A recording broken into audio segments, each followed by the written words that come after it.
ఈ మధ్య నేను రీసెంట్గా విన్నాను, ఢిల్లీ నాయకత్వం అమిత్ షా గారు ఆయన స్థానిక నాయకత్వానికి మీరు నెంబర్ 2 ప్లేస్కి రండి, 1లోకి తీసుకొచ్చే పూచి నాది అని చెప్పారంట. కనీసం ప్రస్తుతం అయితే 3లో ఉన్నట్టున్నారు, నెంబర్ 3లో ఉన్నారు. నెంబర్ 2లోకి రావాలి కదా.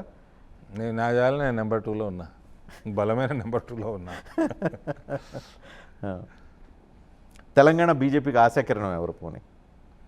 నరేంద్ర మోడీయే. ఈ మార్కెట్ మోడీ వెల్. లోకల్ ఆశాకిరణం ఎవరు? లోకల్ గీకలు ఉండదు సార్. లోకల్ అన్నీ ఆశాకిరణాలు. ఎవరు లోకల్ తెలంగాణని బాగు చేస్తాడో, మంచి ముందుకు తీసుకుపోతాడో ఆ తర్వాత నేను ఎలక్షన్కి గెలవాలి కదా. ఫస్ట్ ఎలక్షన్లు గెలవడానికి లోకల్ అవసరంలే, మోడీ చాలు. సార్ 3-4 పేర్లు చెప్తాను, ఒకటి ఎవరు నన్ను చూజ్ చేయండి. కిషన్ రెడ్డి, ఈటెల రాజేందర్, బండి సంజయ్, ధర్మపురి అరవింద్. వీళ్ళలో ఎవరు నీ ఆశాకిరణంగా గుర్తించవచ్చు?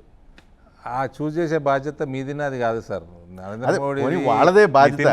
మనం మాట్లాడుకోవడానికైనా అవకాశం ఉండాలి కదా.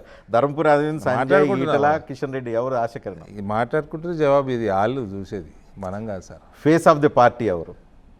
నరేంద్ర మోడీ. స్టేట్లో ఎవరు అవసరం లేదంటారు? అక్కర్లా, ఎక్కడ కూడా పెట్టలేదు, ఫేస్ పెట్టలేదు, స్టేట్లో ఏ స్టేట్లో పెట్టలేదు.